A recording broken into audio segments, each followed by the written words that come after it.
Vecna's master plan is incredibly complex and spans multiple decades, so to help you understand it completely, I'm going to break down every single phase of his strategy and show how 9 years of seemingly random events were actually perfectly orchestrated steps toward his ultimate endgame, and trust me, it's way more terrifying than you think. Let's start at the very beginning, because Vecna's plan didn't start in 1983 when Will disappeared. It started decades earlier in 1959 when Henry Creel was just a teenager living in Hawkins. And the key to understanding his entire plan comes from something most people haven't seen, the Stranger Things stage play called The First Shadow. In that play, we learn that young Henry Creel found a cave in Nevada when he was a kid. Inside that cave, there was technology that Dr. B. Thierry Brenner had stolen and hidden. Henry touched it, and boom, he got transported to Dimension X, not the Upside Down. Dimension X is different. It's the original dimension, a barren wasteland with nothing but toxic air and strange creatures floating around. And in that dimension, Henry encountered something that would change him forever, the Mind Flayer. But here's the twist that Season 5 just confirmed. The Mind Flayer isn't actually a villain. It's more like a force of nature, a massive cloud of particles that exists as pure consciousness. When young Henry met the Mind Flayer in Dimension X, it entered his mind. It flayed him. It connected him to its hive mind network, and from that moment on, Henry Creel was never the same. The stage play shows us that Henry tried to resist the Mind Flayer's influence. He had a girlfriend named Patty Newby, Bob's sister, who helped him fight back against the dark thoughts. But on March 14th, 1959, Henry finally gave in. The Mind Flayer took control, and Henry used his psychic powers to murder his mother Virginia and his sister Alice in their home. His father Victor survived and was blamed for the murders. But it was Henry, all along, or more accurately, it was the Mind Flayer working through Henry. Now here's where it gets really important. Henry spent years at Hawkins' lab as test subject number 1. Dr. Brenner experimented on him, trying to understand his powers and recreate them in other children. Brenner succeeded. He created more psychic kids, including 11. But Henry was always the most powerful. He was the original, the source, and he never forgot what happened to him in Dimension X. He never forgot the Mind Flayer. In 1979, when Henry was working as an orderly at Hawkins' lab, he manipulated 11 into removing the chip in his neck that was suppressing his powers. Then he went on a rampage. He killed almost every kid and staff member in the lab. He tried to get 11 to join him in destroying humanity because he believed humans were weak, corrupt, and needed to be wiped out. But 11 refused. And in one of the most important moments in the entire series, she used all her power to blast Henry into another dimension. That dimension wasn't Dimension X. It was somewhere new, somewhere that would become known as the Upside Down. When Henry arrived, he was badly burned by lightning and toxic atmosphere. His body mutated. He became the monster we know as Vecna.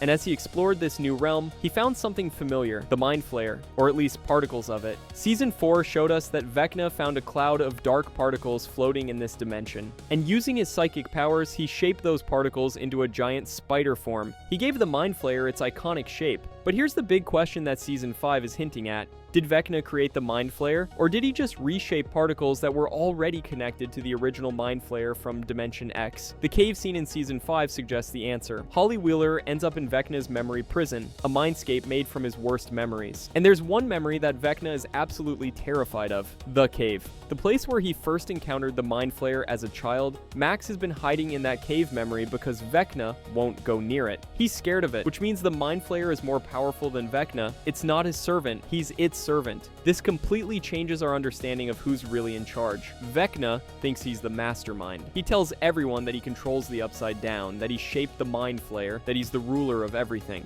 But the truth is darker. The Mind Flayer has been manipulating Vecna since he was a child. Every evil thing Vecna has done, every plan he's made, it all traces back to that moment in the cave when the Mind Flayer entered his mind. Vecna isn't the puppet master, he's the puppet. But for now, let's focus on what Vecna thinks his plan is, because even if he's being controlled, his actions still matter. After Vecna became the ruler of the Upside Down, he spent years building his army. He connected all the creatures in that dimension to a hive mind with himself at the center. Demogorgons, Demobats, Demodogs, vines, particles, everything became part of his network. He could see through their eyes. He could control their actions. He essentially became a living hive mind that spanned an entire dimension. But Vecna had a problem.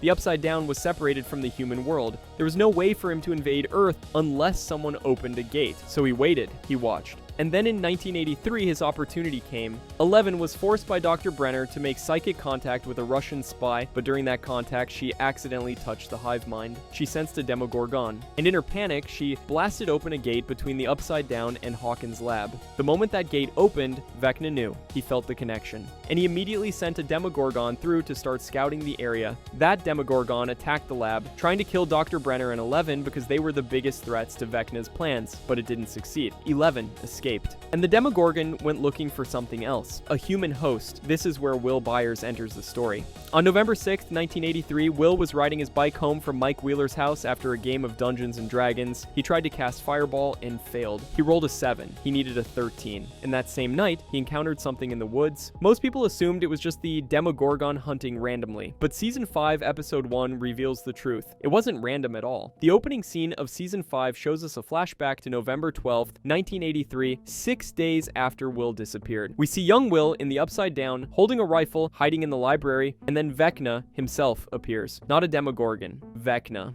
He approaches Will, and he does something that explains everything. He connects a tentacle directly into Will's mouth and pumps him full of Mind Flayer particles. Vecna was flaying Will. He was making Will part of the hive mind. He was creating a permanent connection between Will's consciousness and the Upside Down. And here's the most important part. Vecna admits in episode 4 that Will was his first experiment. He says that Will was weak, easily broken, and that his survival showed Vecna what was possible. Will became the proof of concept for Vecna's entire plan. So what is that plan exactly? Vecna explains it himself when he confronts Will in Season 5. He needs 12 children, not adults, not teenagers, young children specifically. He calls them the perfect vessels because their minds and bodies are weak and easy to control. Vecna plans to flay all 12 kids just like he did to Will. He'll attach them to spires inside a massive flesh wall in the Upside Down. He'll pump them full of Mind Flayer particles, and he'll use their psychic connection to reshape the world. But reshape it how? That's the part Vecna doesn't fully explain yet. Some fans think he wants to merge the Upside Down with the real world permanently, turning Earth into an extension of his dimension. Other fans think he wants to use the kids as psychic batteries to amplify his power, so he can control everything and everyone on the planet. And some think he wants to spread the Mind Flayer's influence through the kids, possessing them and sending them back into Hawkins to infect more people from the inside. All of these theories make sense based on what we've seen. In Season 2, Vecna possessed Will and used him as a spy. Will could see what the group was doing, which meant Vecna could see it too. In Season 3, Vecna used Mind Flayer particles to possess Billy Hargrove and a bunch of other Hawkins residents. He melted their bodies into biomass and created a giant spider monster in the real world. Both of these plans show that Vecna's strategy is infiltration. He doesn't want to just invade, he wants to corrupt from within. Now let's talk about how Vecna has been executing this plan step by step over the course of the series. In Season 1, his goal was simple: open a gate and grab a human host. He succeeded on both counts. The gate at Hawkins' lab stayed open, and he got Will. But then things went wrong. Hopper and Joyce rescued Will before Vecna could fully complete the flaying process. They brought him back to the real world, and Dr. Owens and the lab scientists tried to study him. Vecna didn't see this as a failure though. He saw it as an opportunity.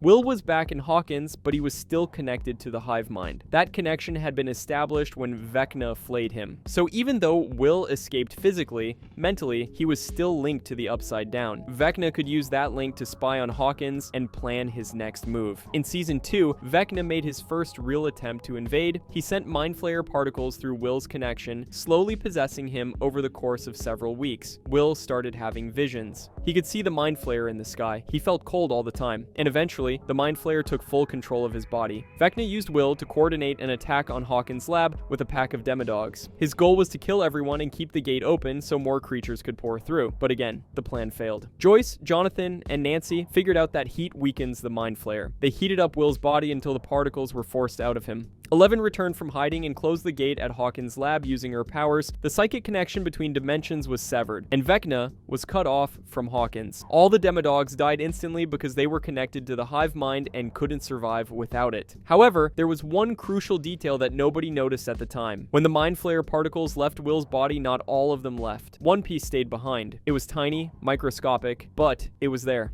And that piece ended up at Brimborn Steelworks, the old factory in Hawkins. It stayed dormant for months, waiting. In Season 3, the Russians opened a new gate under Starcourt Mall using a massive machine. The moment that gate opened, the dormant Mind Flayer particle at Brimborn woke up. it reestablished its connection to Vecna. And Vecna immediately put a new plan into action. If he couldn't invade Hawkins with monsters, he would invade it with possessed humans. The Mind Flayer particle started infecting rats and people, turning them into the Flayed. Billy Hargrove was the first major victim. Vecna used Billy to lure more people to Brimborn, where the Mind Flayer particle would infect them too. All these flayed people were fed chemicals that melted their bodies into biomass, and that biomass was combined to create a proxy form for the Mind Flayer, a giant flesh monster that looked like a spider. Vecna's goal in Season 3 was to kill 11. She was the only person who had ever defeated him. She was the one who sent him to the Upside Down in the first place. And she was the only psychic on Earth powerful enough to close gates and fight back.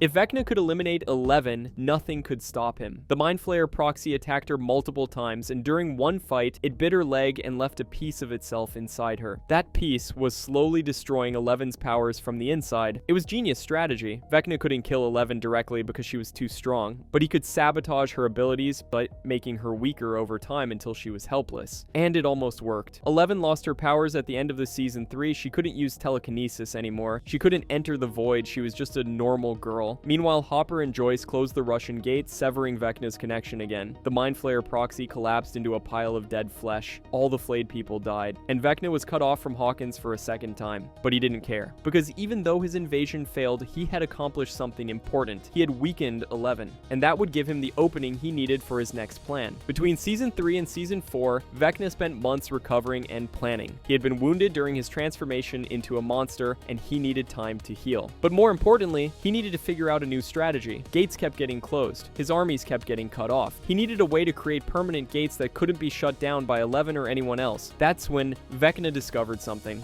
If he created a strong enough psychic connection with someone, if he made them experience pure terror right before killing them, their death would tear open a gate. Not a small gate like the one 11 accidentally made, a permanent gate that would stay open even after Vecna stopped focusing on it. These gates were powered by death and trauma, which meant they couldn't be closed the same way normal gates could. Vecna realized he needed 4 deaths to complete his plan. 4 gates arranged in a specific pattern across Hawkins. If he could create all 4, they would merge together and rip open a massive rift that would allow the Upside Down to pour into the real world permanently. No more waiting for humans to open gates, no more relying on temporary connections. This would be a full-scale invasion. So Vecna started hunting. He used his psychic powers to sense people in Hawkins who were dealing with trauma, guilt, shame, or fear. These emotions made them vulnerable. Vecna could invade their minds more easily. His first victim was Chrissy Cunningham, a high school cheerleader struggling with an eating disorder and abuse from her mother. Vecna entered her mind, showed her horrifying visions of her worst memories, and then killed her by snapping her bones and gouging out her eyes. Her death created the first gate. His second victim was Fred Benson, a student reporter who felt guilty about a car accident he had caused. Vecna showed him visions of the crash, made him relive his trauma, and killed him the same brutal way.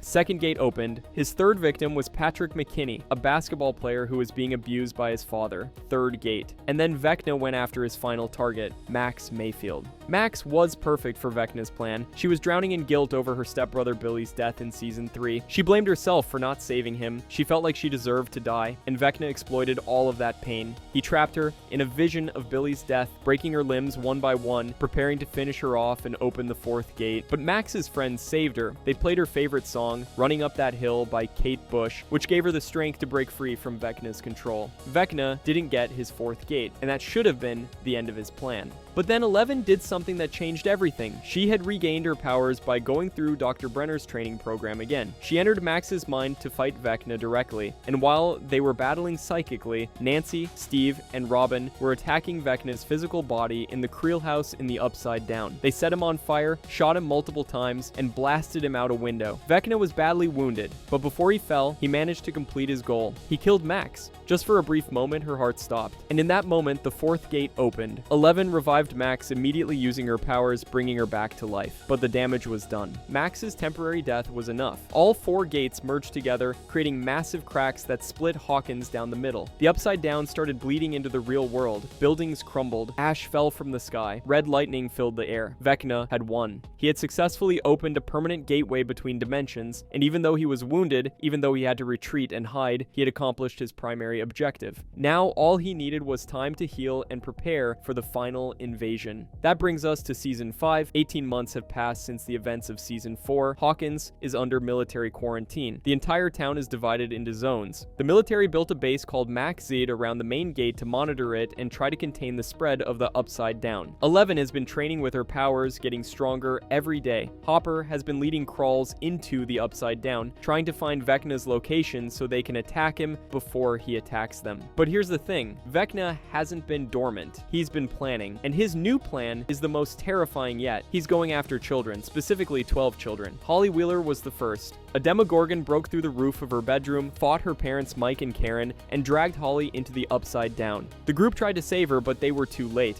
Vecna took her. Then Vecna took 3 more kids the next night. Derek Turnbow was almost taken too, but the group managed to save him temporarily. And at the end of episode 4, 8 more kids were taken all at once during a massive Demogorgon attack at Max Z. Vecna now has all 12 children he needs to complete his plan. They're all attached to spires inside a massive flesh wall that surrounds Vecna's domain in the Upside Down. But what is Vecna doing to these kids? We see it happen to Holly. When the Demogorgon takes her to the Upside Down, her body is physically attached to the flesh wall, with tentacles pumping Mind Flayer particles into her. But her consciousness isn't in her body. It's in a mindscape that Vecna created from his own memories. Holly wakes up in a perfect version of the Creel house from 1959, back when everything looked beautiful and clean. A man named Mr. Whatsit is there to greet her. He wears a top hat, looks friendly, and tells Holly that he's protecting her from the monsters. He says her family is safe and that she should just relax and enjoy this beautiful place. Holly believes him. She has no idea that Mr. Whatsit is actually Vecna in disguise, using his Henry Creel appearance to gain her trust. This is psychological manipulation on a massive scale.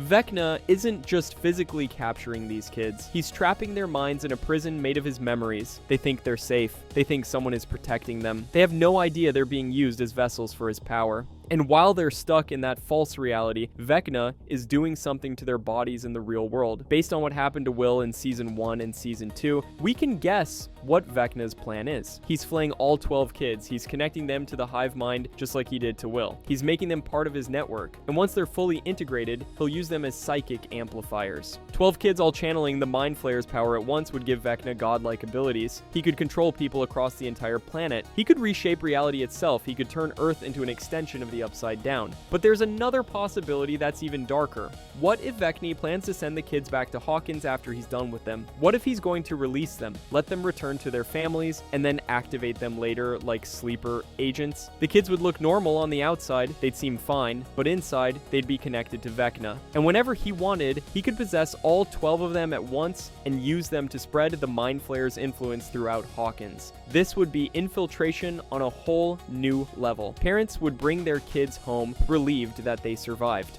Teachers would welcome them back to school, friends would hug them and celebrate, and nobody would know that those kids were ticking time bombs waiting to explode and infect everyone around them. By the time people realized what was happening, it would be too late. The whole town would be flayed. Vecna specifically chose children for this plan because they're vulnerable. Their minds are easier to manipulate. Their identities are still forming, which means Vecna can reshape them into whatever he wants. Adults have fully developed personalities and strong mental defenses. Kids don't. They trust authority figures. They believe what they're told. They're the perfect vessels for possession and control. And Vecna learned all of this from Will. When he took Will in 1983, he was experimenting. He wanted to see if a human child could survive being flayed and connected to the hive mind. Will proved that it was possible. Will survived 7 days in the Upside Down. He came back changed, but alive. And even after the Mind Flayer was supposedly burned out of him in Season 2, the connection never fully went away. Will could still sense the Upside Down. He could still feel when Vecna was near. That permanent link gave Vecna exactly the proof he needed to move forward with his plan. But here's where Vecna made his biggest mistake. He underestimated Will. He thought flaying Will made him weak and controllable. He thought Will was broken, easy to manipulate,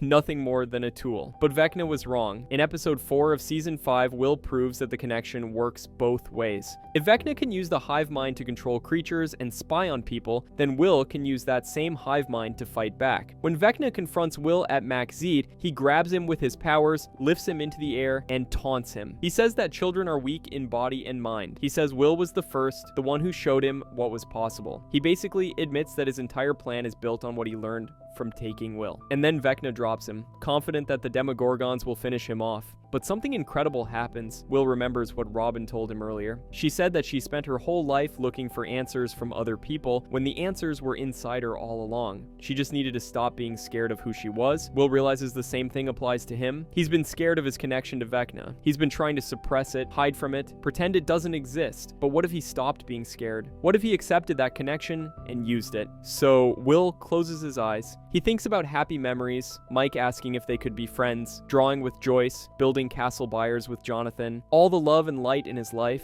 and then he taps into the hive mind. His eyes turn white just like Vecna's. He raises his arms. And he takes control of 3 demogorgons that are about to kill his friends in different locations across Hawkins. Will can see through all their eyes at once. He knows exactly where Mike, Lucas, and Robin are, even though he's nowhere near them physically. He senses the demogorgons closing in, and with gestures that look exactly like what Vecna does when he kills people, Will freezes the demogorgons in midair and snaps their bones. Crack, crack, crack. They die instantly. Will drops his arms, wipes the blood from his nose, and stares into the distance with determination. The game just changed. This is a massive development for Vecna's plan. Up until this moment, Vecna thought he was the only one who could control the hive mind. He thought his psychic powers made him untouchable. But Will just proved that anyone who's connected to the hive mind can potentially hijack it. And if Will can do it, the other 12 kids might be able to do it too, once they wake up and realize what's happening to them. Imagine if all 12 kids figured out how to resist Vecna's control the way Will did. Imagine if they all turned against him at the same time. Vecna would lose his army, his creatures would turn on him, his entire plan would collapse. He's trying to create an army of vessels, but he might actually be creating an army of enemies. There's also the question of Max. She's been in a coma since the end of Season 4, trapped in Vecna's mind, but Season 5 reveals that she's not helpless. She's been awake inside Vecna's memory prison this whole time. She's been exploring his memories, learning his secrets, finding his weaknesses. And when Holly gets taken, Max finds her and explains what's really happening. Max tells Holly that they're inside Henry Creel's memories, that Mr. Whatsit is actually Vecna in disguise, that this whole beautiful world is a lie designed to keep them docile while Vecna uses their bodies. She shows Holly a cave in the woods, a memory that Vecna is terrified to enter. It's the place where young Henry first encountered the Mind Flayer in Dimension X. That memory is so painful and scary to Vecna that he won't go near it. Max has been hiding there, safe from his reach. This means Vecna's mind prison isn't as secure as he thinks it is. The kids can move between memories, they can find hidden places, they can potentially escape if they know how. Max has been working on punching holes between Vecna's world and the real world using music. She almost got back when Lucas was sitting by her hospital bed and her heart monitor spiked. Kate Bush's Running Up That Hill was playing, creating a psychic bridge. But the song ended before Max could fully cross over and the portal closed. If the kids can figure out how to use music or emotional connections to break free from the mind prison, they could wake up in their real bodies while still attached to the flesh wall. And if they're conscious and connected to the hive mind at the same time, they could do what Will did. They could take control. They could shut down Vecna's creatures. They could turn his entire plan against him. But we can't ignore the bigger picture here. Even if Will and the kids manage to fight back, even if they disrupt Vecna's immediate plans, there's still the question of the Mind Flayer. Is Vecna really in control, or is the Mind Flayer pulling his strings? The cave memory suggests that the Mind Flayer is the true evil, the darkness behind everything. Vecna might think he's reshaping the world for his own twisted vision, but he's actually just fulfilling the Mind Flayer's agenda.